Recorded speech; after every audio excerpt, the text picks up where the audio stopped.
soaking in all of this. I was so motivated by the young woman and her personal story about having children so young. Is she still here? Wherever she was, I just saw her sitting back there. It's just really motivating. Hello, everybody. It's good to see you. Has this been invigorating? Okay, so I looked at this. It's sitting on all of the chairs, and I'm thinking, we got a lot of work to do. But I think this is going to be an absolutely awesome panel, and I can tell that because we're sitting back here. They put the speakers together. We have not known each other, but these are awesome women. So you're going to hear from them. And look at the topic, right?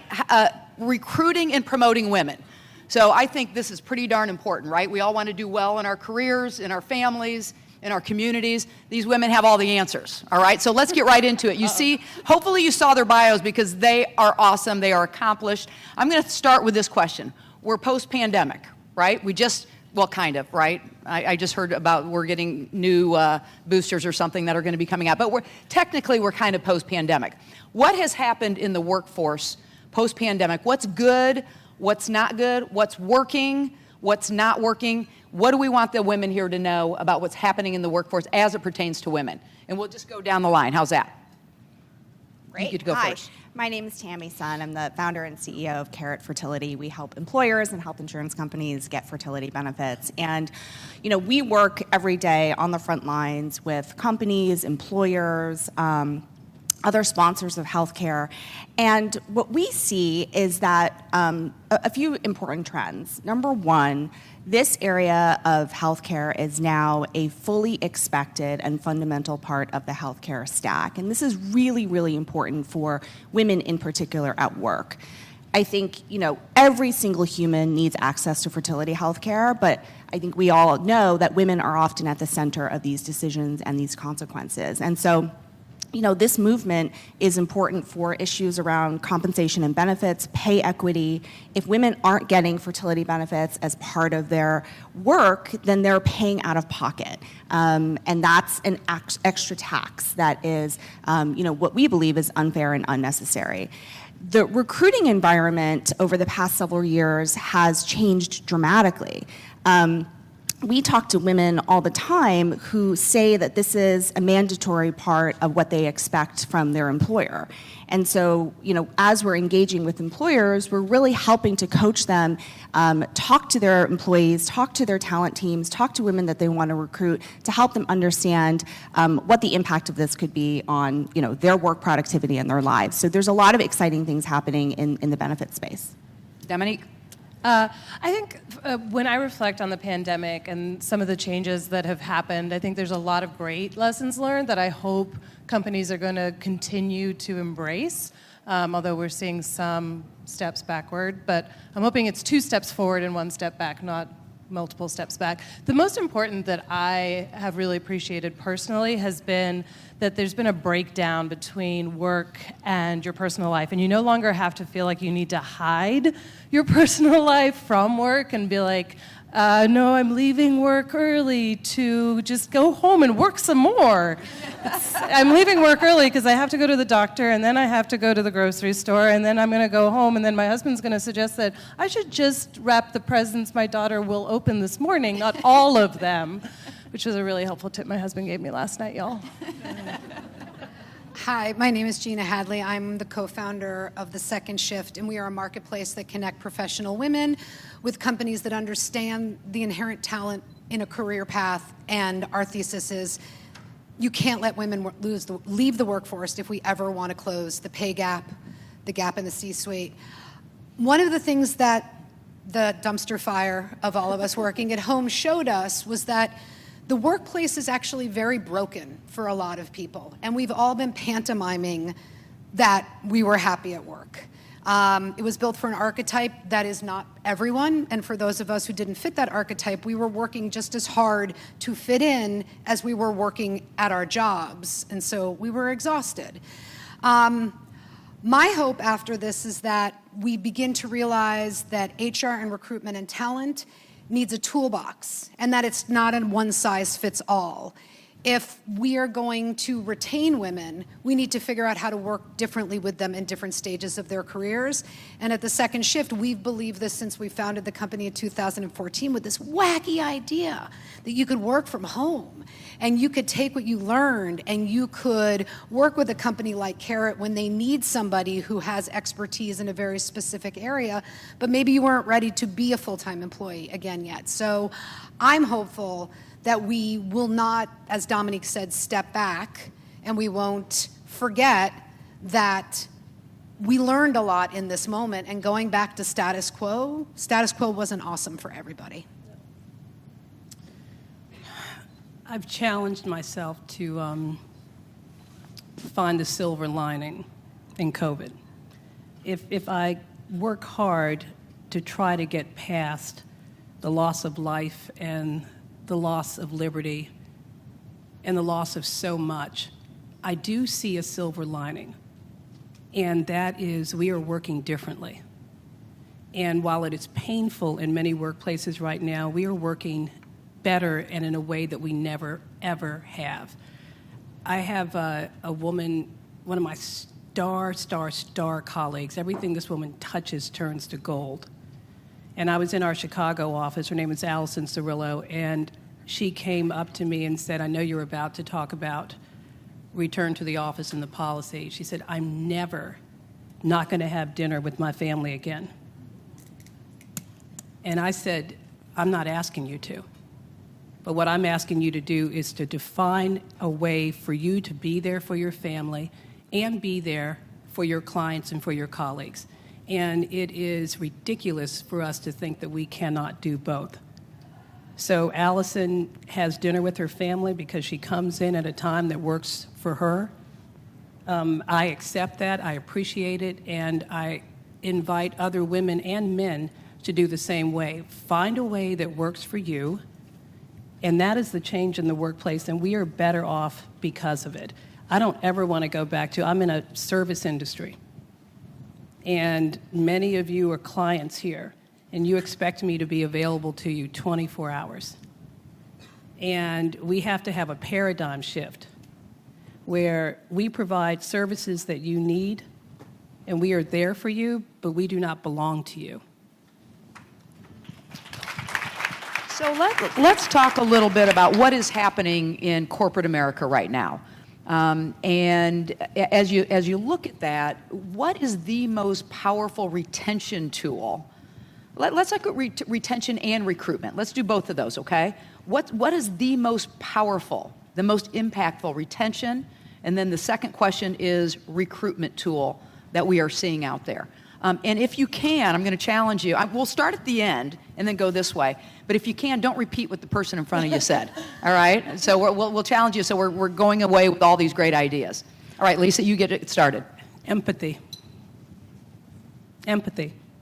How does that play out in corporate America or in the work world? We changed the name of the CEO from the Chief Executive Officer to the Chief Empathy Officer.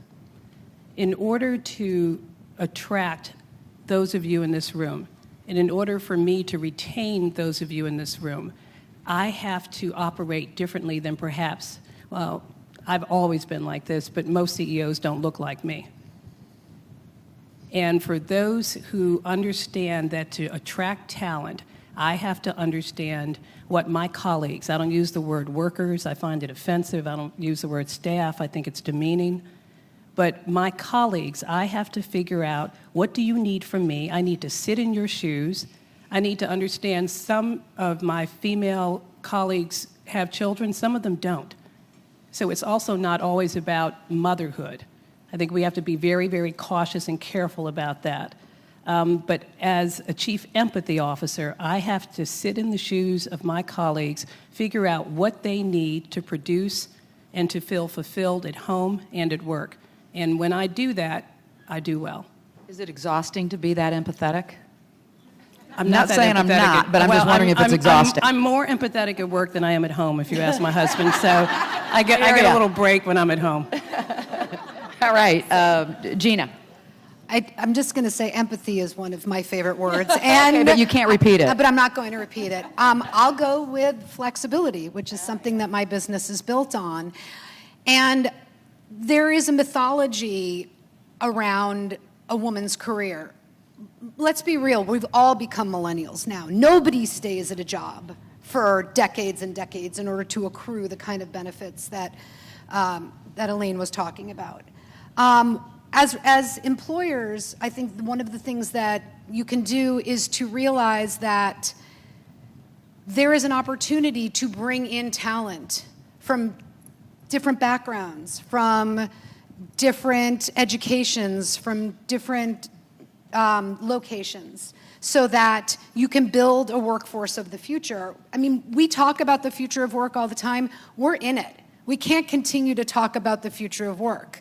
This is a moment in which we have to embrace what happened in the past and figure out how, if we're going to retain this critical female experience, how we work with them flexibly. And you have to be flexible about being flexible, because telling people they can come in on Mondays and Tuesdays and Wednesdays isn't necessarily flexibility. It's just putting rules around not coming in on Mondays and Fridays. So can I ask a quick follow-up question on that? So I get a call from an intern this week, and she wants to be hired full-time. And she, as an intern, says that she wants flexibility and wants to be able to come in kind of when she, not full-time, wants to be able to work remotely. I'll tell you the advice I gave her. Tell me if it was bad advice. But I just said, you are young. You are just starting out. FaceTime is going to be really, really important for you to show off how good you are. And to build those relationships. We used to call them water cooler conversations back in the day. But like when you're going back into the kitchen and getting a cup of coffee, that you get to know your coworkers. That was my advice I gave her. Bad advice when you look at flexibility? No, I don't think so. I mean, one of the things that's important about this conversation is that for us, it's experience also that grants you the ability to be flexible. Our members of our network have spent their lives building careers and expertise, and so we can drop them in a moment's notice into a situation and they can deploy immediately. I know that I wouldn't be the person that I am today if I hadn't schlepped to Ogilvy and Mather every day and been in rooms with people who needed me to work above my pay grade. Did I need to be there on Saturdays and Sundays because my boss didn't want to be at home with his kids? No.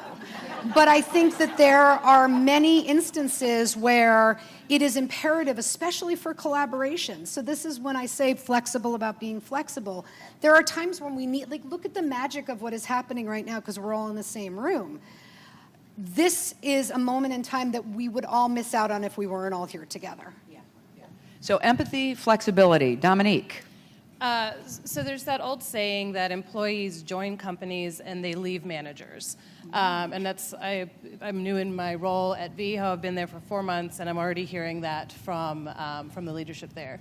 But more and more research is actually showing that what employees want is to be proud of the company that they work for.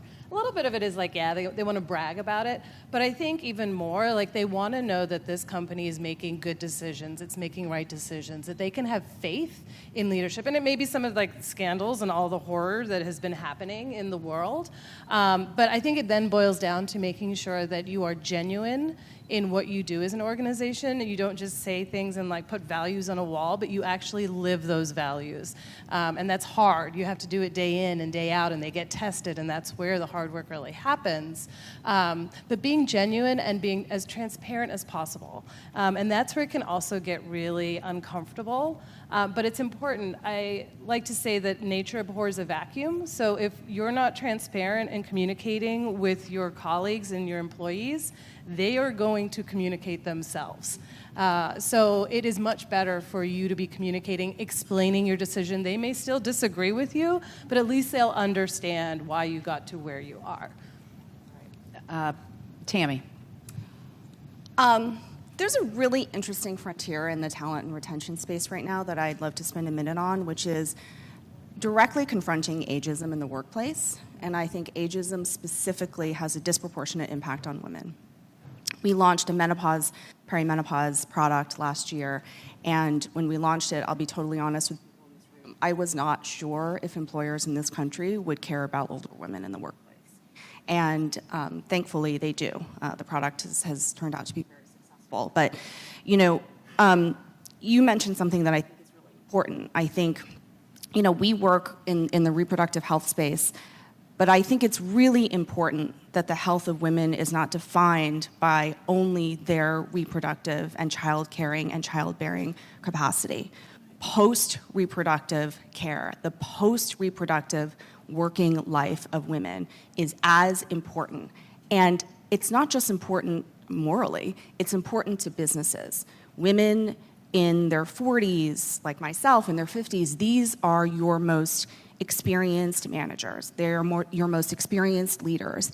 And thinking about how to retain them, continue to invest in them, make sure that they have the health care that they need, that they aren't bouncing around the healthcare system being prescribed antidepressants when really what they need is hormone therapy. This is really, really important for the future of work and the future of how we think about talent.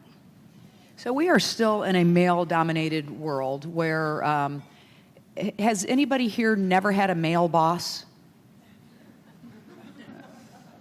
All right. So we're still in this male-dominated, really? One person. Wow. Raise your hand if your best boss ever was a woman. Wow, really? Sorry to be shocked by that. But wow, okay, that's awesome. Okay, so when you think about when you are in the workforce and you're interviewing people and you're figuring out how you're going to make sure that your employees are happy, what are the gender differences there? So, and what do women need to take from that? Are there this is kind of a multi-part question, but like, are there male characteristics that really are gender specific that we should know about as women? So let's kind of drill down on that a little bit. Dominique, you want to get us started? Yes. Because you look like you're ready to off to the races here. I've sort of cut my teeth in recruiting coming into the chief people officer space. And if there's like one piece of advice I could give women, it's like men always apply for that role, even when they are not qualified. Apply for that role. If you're not applying, you're already rejecting yourself from that role. I almost didn't apply for a life-changing role because when I read through the list of requirements, I only had 8 of the 10. And I told my best friend about this cool job, and I was like, I'm so sad that I can't apply because I only have 8 of the 10 requirements. It took her 2 weeks to convince me to apply. And that job literally changed the trajectory of my life. And I have to reassure you, the men are always applying for those roles. And then this part is a little frustrating. You're told to negotiate, but like always negotiate. Again, men negotiate. Unfortunately, negotiating ends up being held against us, but you should still negotiate because we've got to figure out how to fix society. How is it held against us? So initially, when we were looking at the pay gap, right, it was like, oh, women don't negotiate. They don't know how to, or they're just too timid. But we're very action-oriented, so it's like, okay, we have to negotiate. We'll go negotiate. Then they did a study a couple of years ago because they realized women were negotiating, but it turns out when we negotiate, it's uncomfortable because it's seemed as assertive, and women shouldn't be assertive, and that's actually held against us as well. So it's literally a lose-lose situation for us, where if you negotiate, you don't win, and then if you negotiate, it can be held against you as well. So unfortunately, I'm still trying to fix that one, but at least apply for the job. We'll get to Lisa in just a second, but so what's your advice on how you can negotiate well? So the good news there, I will say, is that fortunately policy is actually helping to drive a lot of change here with pay transparency. Okay. So, and that's where I am actually sort of grateful, like that, and just sort of, I think younger generation being far more comfortable sharing salary is also helping to open that up. Okay. Sharing everything. Everything. I follow my kids on Instagram, and it is shocking. I learn more about them there than in our conversations. Lisa. I wanted to comment on 3 quick things. One, I love the advice that you gave the intern because that's real talk. Yep. That's like real talk. Sometimes we don't want to have those conversations, but that's real talk, and what you told her is absolutely true. I want to talk about the isms. The isms are real. Racism in the workplace is for real and material and growing. Sexism in the workplace is alive and well. Ageism is so powerful and so pungent and so destructive. So first we have to recognize that those things do exist, but then we also have to, in my opinion, free ourselves from some of those things. I'm the youngest of 3 boys. My parents had me late in life. They were 2 HBCU grads who met at Howard. And so they perhaps wired me differently or taught me differently. And I think we have to be careful about women feel and women do this in men. I know many a white, middle-aged, straight man who is effing terrified. I don't know why. And I'm married to one. But we give men power when we assume that we're the ones who are so afraid to raise our hands. They are too, sometimes. When we say that, they're not going to go after a job until they are, we can't give them that much power, and we can't give them that much seniority over us. This sort of gender thing, it's always amazing to me, and it's probably been not on this panel, I assure you, but you hear women when they receive an award, they're like, oh my gosh, I just can't believe. Oh, I'm so surprised. I do believe, and I'm never surprised. Because I work for it, and I earn it, and I own it, and when it doesn't happen, I have to look at myself, but I also have to look at the circumstances. So I think, like, this gender thing, I have a son and a daughter, I think we have to be careful with this gender thing, because I think sometimes it hurts us. I completely agree, and you've inspired me, so I'm going to riff on something here. I get a lot of questions from young women, and I've even heard this in this room, this sort of talk of imposter syndrome. And I think, to your point, it's a real thing, but what I find is that a lot of women take imposter syndrome as their own problem. So what they do is they end up, spending money on self-help books and spending time on YouTube learning how to power pose before meetings. And what I want to say to everybody is, you're normal for feeling like an imposter. The system wasn't set up to reflect you. You would be abnormal not to think that you were an imposter. And so we can develop sort of individuals, coping mechanisms, but the problem is systemic. And so, kind of to your point, Lisa, what I'm saying is, at some point, let it go. Let it go, recognize it, but don't let it captivate and paralyze you. It's not your problem to solve. It's our problem to solve. And part of getting together in groups like this is a very strong response, because you get to sort of see the demonstration of leadership and things like that. So I want to thank Rachel and her team again.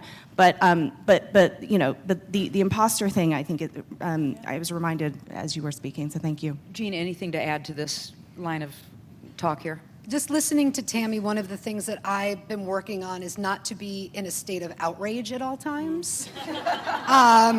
Because it's very easy. And I happen to have a business partner who is pathologically optimistic, which is something that I thought when I was younger and deep and a New Yorker and I only wore black and all of that kind of stuff, that was naive, but there is a power in optimism. And it's not about being unrealistic, but I think pragmatism and optimism are two things that we can own in ourselves. And especially in a career journey, you can figure out from moment to moment, and this again brings me back to like the temporal nature of work, the moment that you're in, how do I move forward? Is it possible for me to move forward?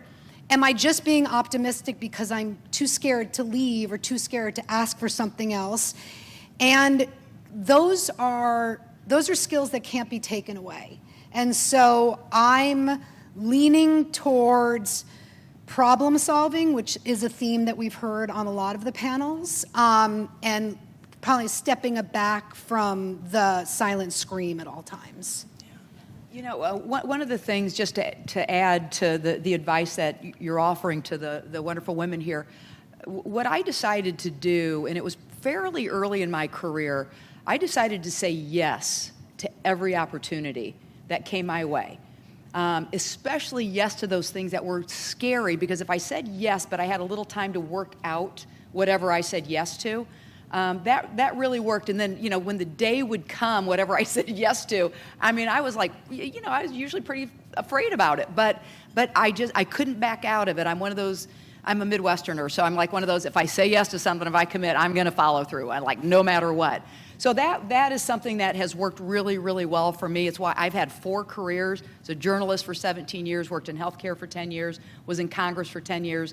Now I'm doing a bunch of different post-Congress things. I just left on January 2nd. And I will tell you, when you have 18 staff that make sure that you're doing everything really well and getting where you need to go on January 2nd and 0 staff on January 3rd, that's a freak out moment. All right, you guys, we are down to 3 minutes and 13 seconds. So we'll go. We'll start with Dominique. Go right, left, end. Oh boy. Okay, so It's like because a I want to brain make sure teaser. we're breaking it up a little bit. So in the remaining 3 minutes, what do we want the wonderful women here to take away from this conversation about getting promoted, about being retained, about being ultimately successful in life and in our careers? I know we've already covered a little bit about that, but what's your ultimate advice, and what do you want these women to take away from this conversation today? Dominique, we'll start with you. Yeah, I would say, there is hope. It can sound a lot like, things feel sometimes like they're regressing or we can't close the pay gap, but I reflect on, where I started my career even, and sort of what that experience was like and where things are today, and my God, the rate of change that has occurred there. So, there's hope. And hold fast to that hope, because sometimes it can feel like things are darker than they really are. So optimism is for the win. Pathologically. All right, Gina. I just implore everyone in this room, I'm sure that there is an opportunity for you to think about the way that you hire, the way that you recruit, the way that you retain talent differently. We have all of these extraordinary technological advances in the way that we work. Not everything needs to be set in stone. So again, my tagline for today is be flexible about being flexible, and try to figure out how you can mine the most out of your colleagues and bring in talent when you need it, maybe not in the traditional way. Okay, I'm just going to play off that just for a second because we're still okay on time. But I have recruited women to run for office for many, many years now. And recruiting a woman compared with recruiting a man is completely different. And so to that point, how we as women treat other women and what we do to help lift them up is really, really important. I would have to ask again and answer all the questions about, can I grasp all these issues? How is this going to impact my family? How am I going to handle social media? How am I going to handle public criticism? All of that kind of stuff. So it is very different, the questions you get, but it is sticking with that because we want to lift up women. So that's very important. All right, Tammy? You're ready. You're ready for the thing that you're thinking about, whether or not you want the promotion, the running for office, starting a business. Many women that I talk to think that they need another qualification. I'll do it after this next job. I'll go get a master's and then I'll be qualified. You're ready now. You have everything that you need. The most important thing is to start. Awesome. Lisa, bring us home. Be kind and be you. You can take all of this advice, you can read, you can listen, but ultimately make the decision that is right for you. If it's the right decision, yay you. If it's not, it's yours. And always, always be kind. I know it sounds naive and simple, it's optimistic, it's empathetic, but kindness matters, and it drives civil society in the right direction. All right, very good. Thanks, everybody. It was good to see you.